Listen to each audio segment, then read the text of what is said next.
good. You don't have it on you, is that what you're telling me? No, I have my license and my registration on me. I'm just not going to show it to you.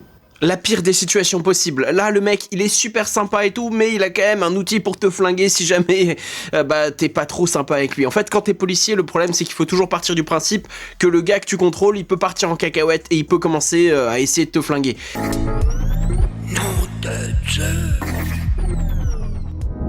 Là en plus, ce qui est très compliqué, c'est que le mec en question, il est pas très agressif, il est tranquille et tout. Donc en fait, s'il décide de te flinguer, tu le verras pas et c'est vraiment compliqué de pouvoir gérer. En fait, tu vas rien pouvoir faire. En plus de ça, l'arme, elle est pas sur lui, donc il y a pas de mouvements qui vont te donner un petit peu l'impression que oh mon dieu, il cherche un flingue et te permettre de réagir.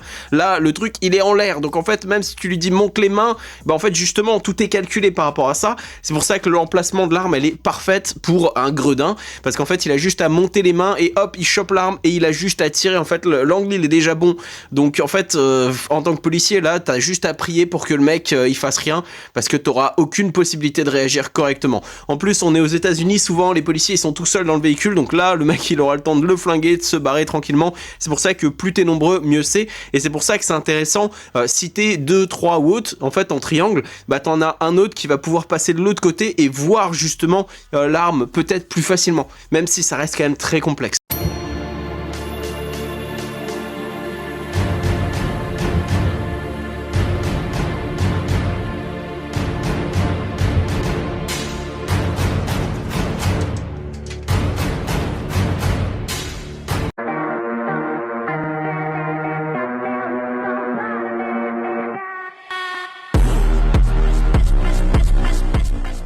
Un des outils qui sort le plus souvent en combat de rue, c'est le tournevis. Pourquoi? Parce que contrairement à un couteau, c'est un truc qu'on peut tous porter sur nous, on peut tous le justifier. En plus de ça, la plupart des gens, ils ont vraiment pas peur d'un tournevis, ils se disent ouais, c'est rien de fou. Sauf qu'en réalité, c'est un pouvoir de perforation qui est énorme. En plus de ça, si cette partie elle est un petit peu aiguisée, on peut l'utiliser en slash et donc couper avec. Donc c'est pour ça qu'on le retrouve dans plein de faits divers. Donc attention au tournevis, c'est vachement dangereux.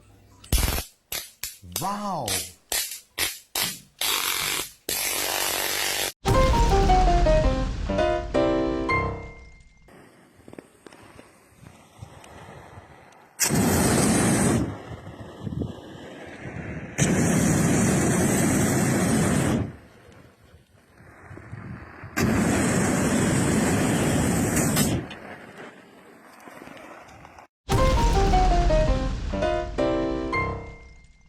Past the square, past the bridge, past the mills, past the step. J'ai eu un cas très particulier qui était très intéressant quand j'étais justement en stage armurier avec une personne qui se pointe, tu vois, à l'air un petit peu en mode genre, tu sais, il regarde à gauche, à droite et tout machin, donc il a l'air suspect. Et puis il se ramène et il fait oui, j'ai trouvé une arme à feu. Et il nous sort un PAK. Mais avec l'embout vissé dessus et tout machin, et il était là genre, mon dieu, ça doit être un 9 mm. En fait, les gens sont tellement pas connaisseurs du truc que parfois ils captent même pas en fait que ce qu'ils ont n'est pas une arme à feu.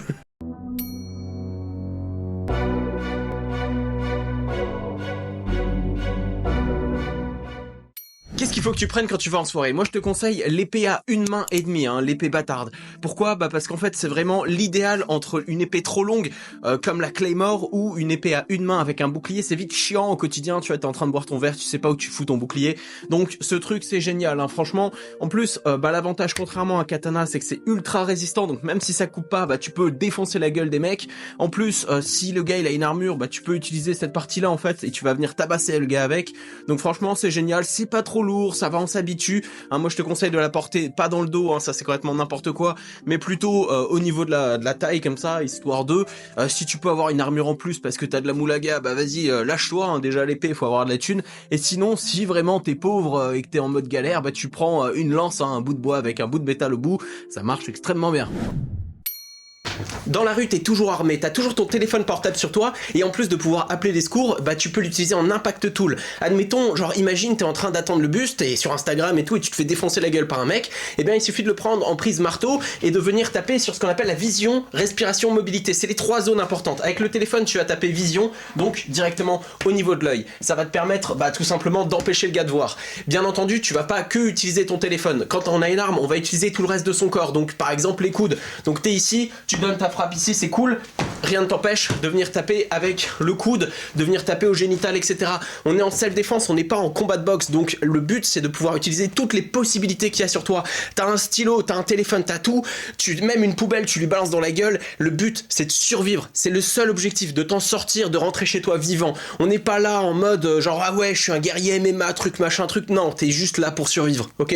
Let's go. Donc abonne-toi pour plus de conseils comme ça, plus d'astuces. Je publie tous les jours une vidéo rien que pour toi.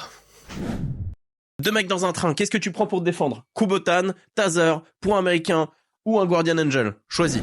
Tu as le droit de porter un couteau si la lame ne dépasse pas la paume de la main. Tu trouves pas qu'il y a un problème dans cette phrase? Déjà, parce que la taille de la paume, elle varie en fonction des gens. Si t'as un Golgoth de 2 mètres avec des mains de bûcheron, une petite nana d'1,50 m, bah c'est pas pareil. Donc, à quel moment la réglementation française, dont le but est d'être la même pour tout le monde, se base sur un critère qui n'est jamais identique? Mais le pire, c'est que la taille de lame ne la rend pas moins inoffensive. Ce petit truc-là, c'est une griffe. Et malgré sa taille de 3 cm, utilisée d'une certaine façon, c'est mortel. Donc, elle sert à quoi cette loi fictive dont tout le monde parle? Parce que Alan, dans les commentaires de la dernière vidéo, il nous soutient que c'est vrai. Il dit même qu'il a des potes armuriers et qu'il connaît très bien le sujet. Sauf que quand je lui demande le texte de loi, y a rien qui sort étrangement. Alors que pourtant, t'as l'article L317-8 du code de la sécurité intérieure qui parle du couteau au sens large sans motif légitime. Et c'est là qu'est la subtilité. Le motif légitime est à l'appréciation des forces de l'ordre. Donc certains policiers ont bel et bien utilisé la technique de la paume pour déterminer de cette légitimité, mais ça n'en fait pas une loi universelle. Et donc ça dépend uniquement sur quel policier tu tombes. Mais le pire dans tout ça, c'est que Alan propage de la désinformation qui peut coûter cher à des gens qui appliquent ses conseils en toute bonne foi, puisque pour rappel, c'est passible de 15 000 € d'amende et d'1 an d'emprisonnement.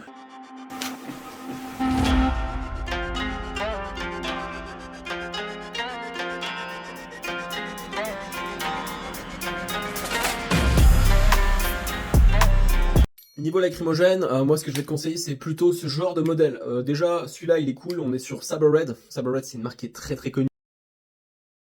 Elle a un clip ceinture, donc extrêmement intéressant, tu vas pouvoir te la glisser où tu veux. Je te conseille le port en appendice, c'est-à-dire au niveau de l'aine, en fait, le creux au niveau de ton organe reproducteur, voilà.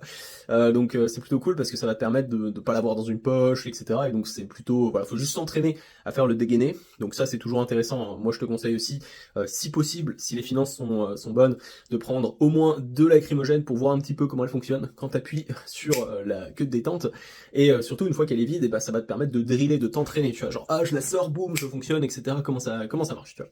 Parce qu'après, effectivement, c'est pas juste j'appuie avec mon index, voilà, moi perso, je vais plutôt travailler avec le pouce et en T ou en Z, tu vois. Donc voilà, ça c'est les techniques, on reviendra dessus un peu plus tard. Donc moi je vais prendre Saber Red, marque très connue. On va partir sur du gel. Le gel en gros ça tire un jet d'eau, comme un pistolet à eau, parce que c'est plus précis que le gaz, tu vois, le fog, oh mon dieu. Le fog le problème c'est que y a du vent ou autre, ça va être un peu niqué, donc tu vas t'en prendre dans la gueule, et le gel en fait a un peu plus de portée, donc c'est cool.